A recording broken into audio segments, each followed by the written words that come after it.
second. Don't do what Frankie and Johnny did. Don't be a moron with the money. Do what's right, you understand? Yeah, of course. In May 2022, Hollywood was blindsided. Ray Liotta, the unforgettable force behind Goodfellas, passed away suddenly at 67 while working overseas. The news felt unreal. He was active, filming, and seemingly full of momentum. Yet behind the shock and tributes, one haunting question lingered. What really happened? For nearly a year, there were no clear answers, only speculation and silence. Then the official autopsy results were released, revealing details that changed the entire conversation.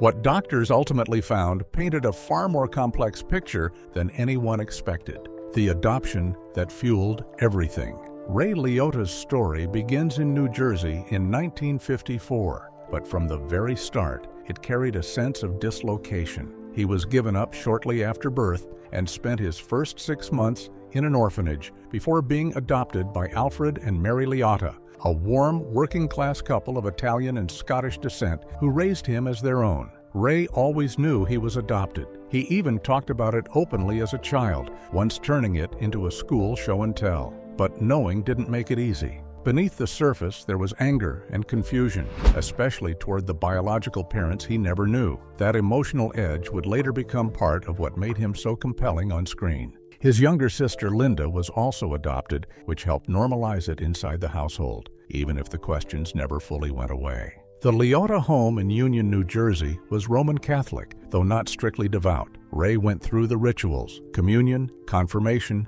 the basics, but faith was more background noise than daily practice. Still, it lingered. Later in life, he admitted that whenever things felt uncertain or heavy, those familiar childhood prayers were what he instinctively returned to. After graduating from Union High School in 1973, where he would later be honored in the school's Hall of Fame, Ray didn't have a clear plan. College wasn't a burning ambition, and academics never felt like his lane. He nearly sabotaged the whole thing by walking out of his SATs, convinced he'd eventually end up doing construction or some other hands-on work. His father offered simple advice: go to college and take whatever feels right. That loose guidance led him to the University of Miami, and even then, acting wasn't some lifelong dream.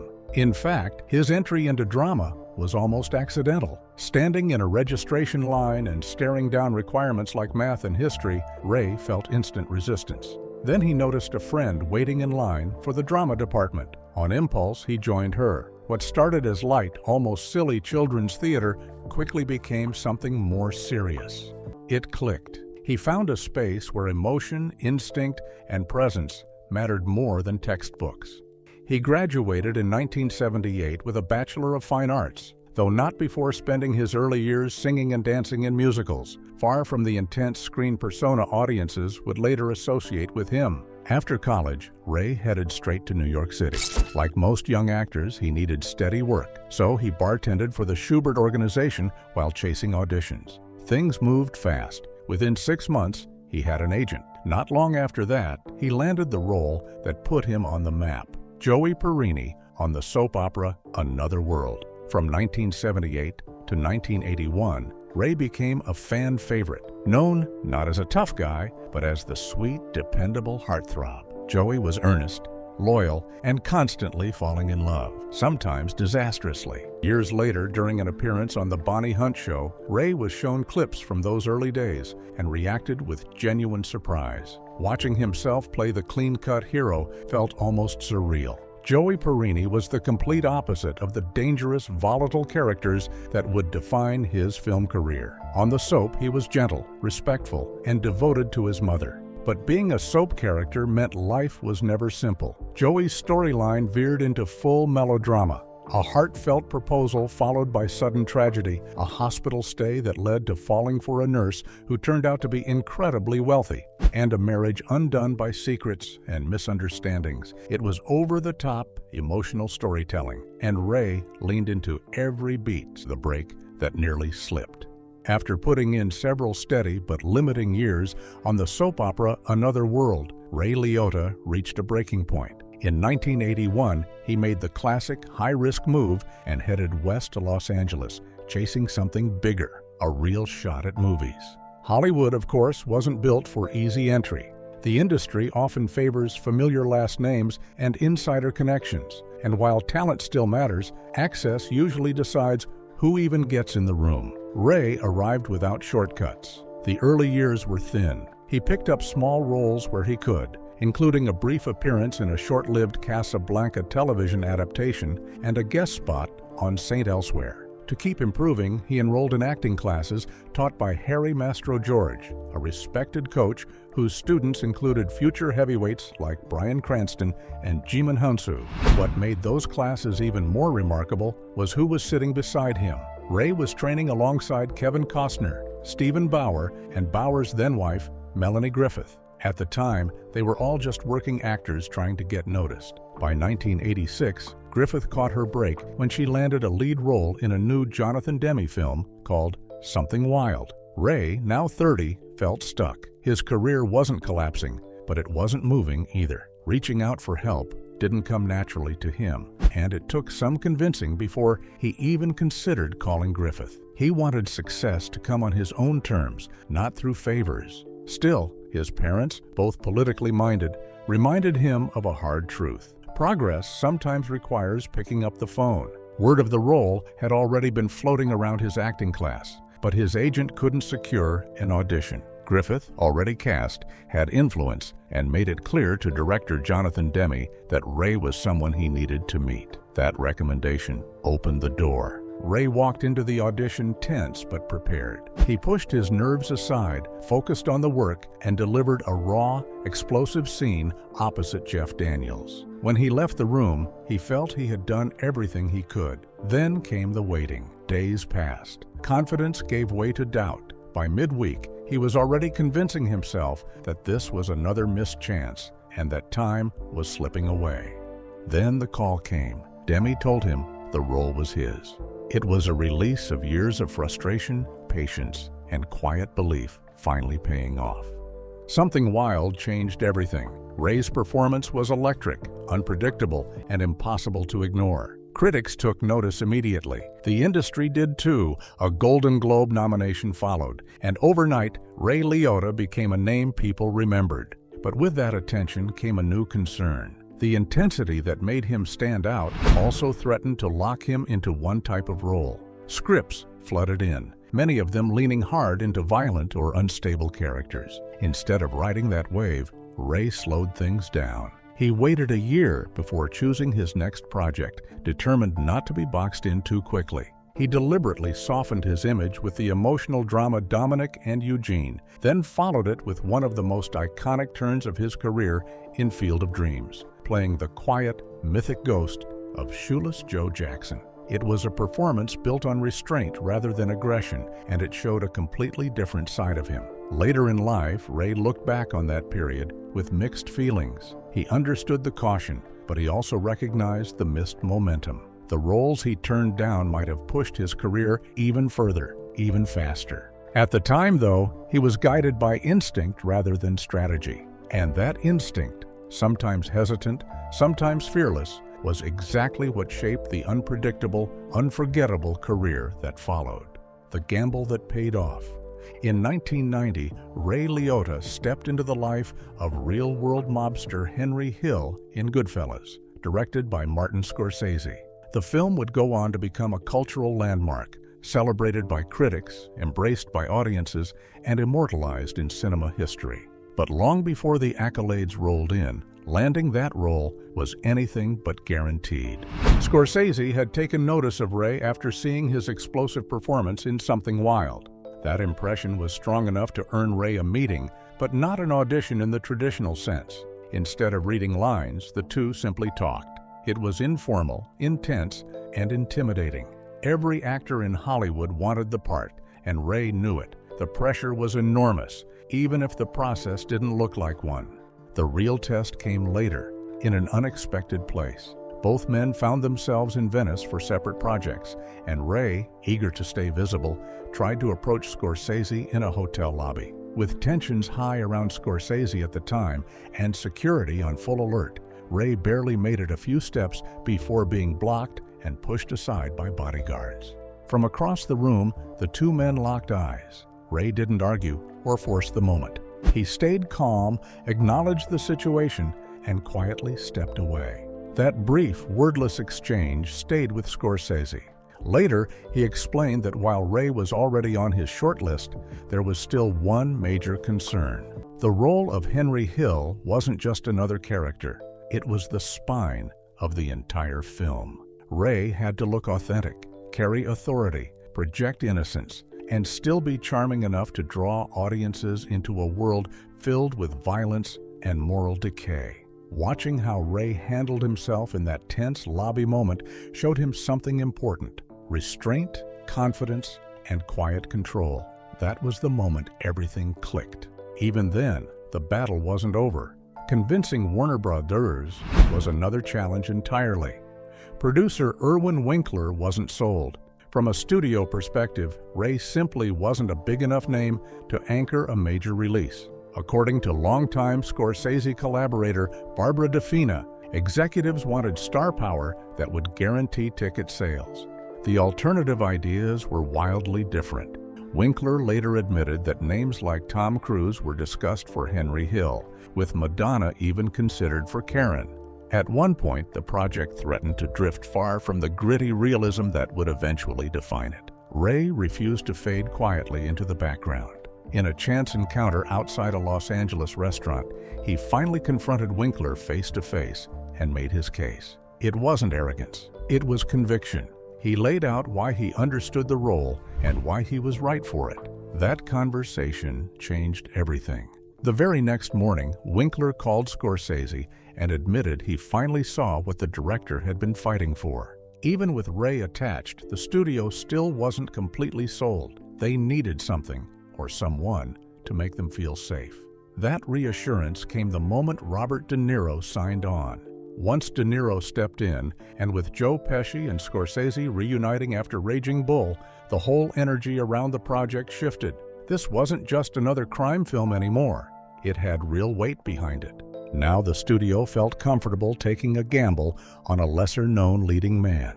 Everything seemed to be lining up perfectly. But just as momentum was building, tragedy was right around the corner. Production on Goodfellas was already moving at full speed when everything suddenly stopped for Ray Liotta. In the middle of filming, he received devastating news. His adoptive mother, the woman who raised him and shaped his life, was dying. Martin Scorsese learned what had happened and went straight to Ray's trailer. Inside, Ray was completely broken, overwhelmed by grief and disbelief, struggling to process why someone so kind had to suffer like that. Scorsese immediately told him to leave and be with his mother. No questions, no pressure, but Ray refused. He was shattered, but he insisted on staying and finishing the day's work.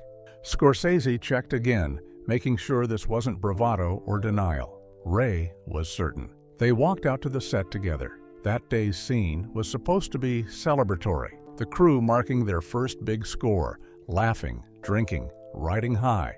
Before the cameras rolled, Scorsese gathered the cast and crew, including his own father, and quietly told them what Ray was going through. What followed was something none of them ever forgot. The joy on screen was real, but it was fueled by something deeper. Everyone knew why Ray was there, and that shared understanding transformed the moment. Grief, loyalty, love, and respect all collided, and the energy poured straight into the scene. The laughter felt louder, the smiles wider, almost defiant. Scorsese later said he had never experienced anything like it before, and never did again. That emotional authenticity was baked into the entire film. Unlike sweeping crime epics about powerful mob royalty, Goodfellas lived much closer to the ground. Henry Hill and his crew weren't kings. They were working guys, violent, ambitious, and constantly chasing status they would never fully reach. Their world was cramped, tense, and dangerous, and Scorsese wanted it to feel real down to the smallest detail. To do that, he didn't rely solely on trained actors. The background of the film was filled with real neighborhood faces. An open casting call was even held at Rao's, a legendary spot with deep ties to the old-school Italian-American scene. Casting director Ellen Lewis later admitted it was a gamble. Some people were perfect for the camera. Others were a little too authentic, with personal histories that made putting them on screen a risk. One person who absolutely could not appear was the real Henry Hill himself. By the time filming began, Henry and his wife were already deep into witness protection after cooperating with authorities in the early 1980s. Ray never met Henry while preparing for the role. Instead, he studied hours of recorded interviews supplied by author Nicholas Pileggi, absorbing Henry's voice, rhythm, and worldview. Only after the film was finished did Henry finally reach out. When they met, his reaction surprised Ray. Henry wasn't concerned with accuracy or reputation. He was simply grateful he hadn't been portrayed as pure trash. Ray, caught off guard, pointed out that the film didn't exactly paint Henry as a saint. The realism sometimes went too far, even on set. Ray later revealed on the moment that one scene turned physical in an unexpected way. During a confrontation with actor Chuck Lowe, who played Maury the wig shop owner, the action escalated for real. Lowe, a former real estate consultant for Robert De Niro, misread the moment and reacted instinctively. Ray was thrown into a wall, splitting his lip badly enough to require stitches. Filming stopped, doctors were called, and Ray returned later that day to finish the scene. If viewers look closely, the injury is still visible in the footage that followed. When Goodfellas was released, it exploded. Critics praised it. Audiences embraced it. Awards followed, including multiple Oscar nominations and a win for Joe Pesci. Yet for Ray, the aftermath was complicated. Despite delivering one of the most iconic performances in film history, his career didn't follow the expected straight line to permanent A-list superstardom. A mix of bad timing, risky choices, and personal struggles slowed that momentum. The price of playing Henry Hill. If you step back and really look at Ray Liotta's career as a whole, there's a surprising pattern that often gets overlooked. For all his reputation as a tough guy, he actually played the nice guy far more often than people remember. He was warm and almost otherworldly as shoeless Joe Jackson in Field of Dreams. He was the clueless romantic getting hustled by con artists in Heartbreakers. He even spent 3 steady years early on playing Joey Perini on the soap opera Another World, a role that gave him stability long before Hollywood superstardom came knocking. But Liotta understood something about fame that many actors fight against. Audiences don't cling to the quiet performances. They remember the danger. He once pointed out that when people talk about legends like Al Pacino or Robert De Niro, they aren't reminiscing about the gentle roles. They jump straight to Raging Bull and The Godfather. For Liotta, that gravitational pull always led back to one character, Henry Hill in Goodfellas. That role followed him everywhere, and instead of resenting it, he embraced it. He loved how relentless the movie felt, how it never seemed to slow down, and he was genuinely amazed by its staying power. Years later, he noticed younger generations discovering it for the first time, recognizing him not by name, but as the Goodfellas guy. To him, that wasn't a burden. It was proof that the work had lasted. Off-screen, though, Liotta was honest about being complicated. While promoting The Place Beyond the Pines, he admitted that his experience on set often depended on the person calling the shots. By then, director Derek Cianfrance was still early in his career, and Liotta confessed he could usually tell right away if a director was in over their head. For an actor with decades of experience, nothing frustrated him more than feeling guided by someone who didn't quite know where they were going. It wasn't just about directors. Liotta also revealed that his mood off-camera often mirrored the character he was playing. When he played decent, likable men, he was easy to be around. When he played darker characters, that edge didn't always switch off between takes. Over time, and given how often he was cast as villains or heavies, it's easy to see how he might have built a reputation for being intense, even difficult, without meaning to. Then there are the what-ifs, and Liotta's career is full of them. Today, it feels almost impossible to imagine anyone but Michael Keaton under the cape in Batman. Yet Liotta later revealed that turning down an audition for the role became one of his biggest regrets. After seeing his breakout performance in Something Wild, director Tim Burton wanted a Batman who felt raw and edgy, and Liotta fit that vision perfectly. At the time, though, Liotta simply didn't understand the concept. He thought the idea sounded silly, even though Burton had already made Beetlejuice, one of Liotta's favorite films. Only later did he realize how much that choice might have shifted his career toward blockbusters, especially with Jack Nicholson lined up as the Joker. Another rumor followed him for years, that he was the original choice to play Tony Soprano. Eventually, Liotta cleared that up. He was never offered the lead role on The Sopranos. He did speak with creator David Chase around seasons 3 or 4, but the timing never quite worked. The role Chase had in mind was Ralph Cifaretto. While filming Hannibal, Liotta met with Chase, listened to the pitch, and ultimately passed. That decision opened the door for Joe Pantoliano, who went on to make Ralphie one of the show's most unforgettable characters. Liotta's reason was simple. He didn't want to do another mafia role, and he was already committed elsewhere. Years later, he still stepped into that universe through the prequel film The Many Saints of Newark, a project he felt stood on its own even for viewers who hadn't seen the series. Despite his iconic turn in Goodfellas, Liotta never became a regular in Martin Scorsese's rotating cast. When asked why he didn't appear in The Irishman, Liotta shrugged it off, saying he simply wasn't their cup of tea and that the right roles never appeared. He even admitted that when he watched films like The Wolf of Wall Street, he couldn't picture where he would fit. He did have a chance to appear in The Departed, but scheduling conflicts got in the way. Some fans like to speculate that his intensity on a set might have cost him future collaborations, but that theory doesn't hold up well when you consider how many strong personalities Scorsese has successfully managed over the years. Sometimes it really is just about timing. Late in his career, Liotta stirred controversy again when he openly named Woody Allen as a director he would drop everything to work with. Given the scrutiny surrounding Allen at the height of the #MeToo movement, the comment sparked immediate backlash. Liotta didn't backtrack, publicly stating that he believed Allen's denials. For an actor already struggling to secure major leading roles, the moment only added fuel to the fire. When the faith-based indie The Identical collapsed at the box office while competing directly with Guardians of the Galaxy, Liotta spoke candidly about the fallout. He criticized the distributor's overly ambitious release strategy, questioned whether the film's religious branding scared audiences away, and felt critics had been unusually harsh. Still, it's hard to ignore the reality of that matchup. A small faith-based drama never stood much of a chance against a Marvel blockbuster featuring a talking raccoon with a machine gun. In the end, Ray Liotta's career reads less like a straight climb and more like a series of sharp turns, missed exits, and unexpected detours. He was defined by one legendary role, shaped by difficult choices, and never quite fit the neat Hollywood mold.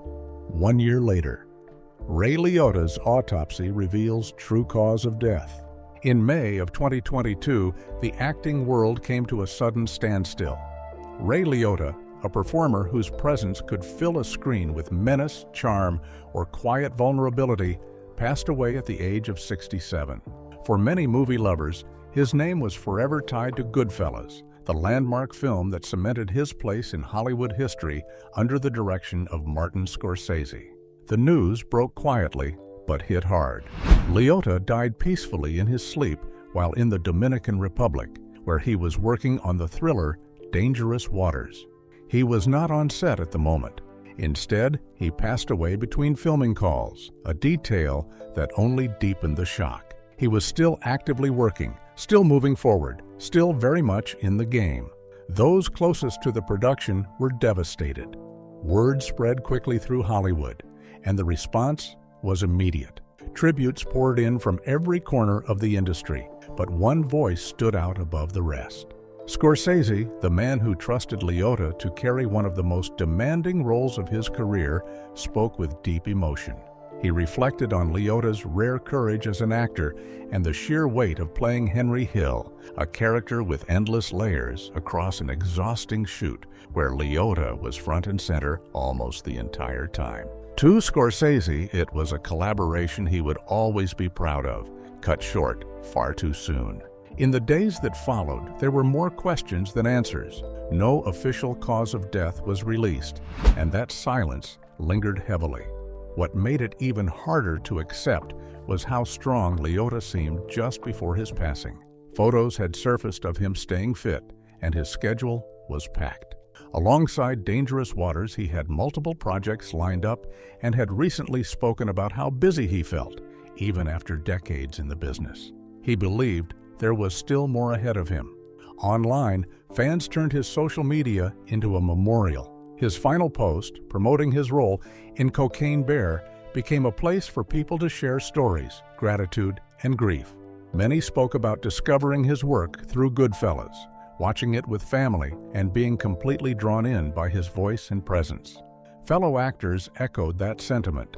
Some kept their words brief, calling him brilliant. Others spoke about the complexity and humanity he brought to every role, noting how gentle he was away from the camera. What became clear was that this was not just the loss of a colleague. It was the loss of someone who left a mark. Nearly a year later, the unanswered questions finally eased. The official autopsy revealed that Liotta died from pulmonary edema and heart failure, with underlying atherosclerosis contributing to his condition.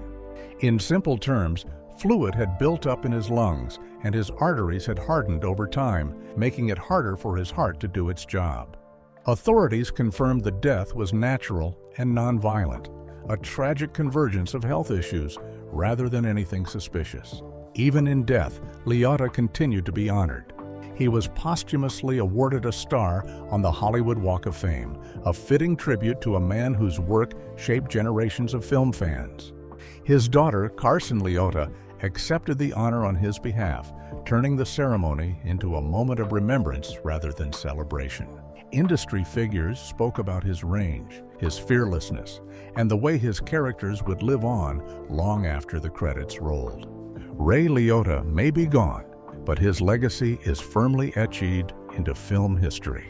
Through unforgettable performances, bold choices, and a career that never stopped pushing forward, he left behind far more than roles. He left behind moments that audiences will return to again and again.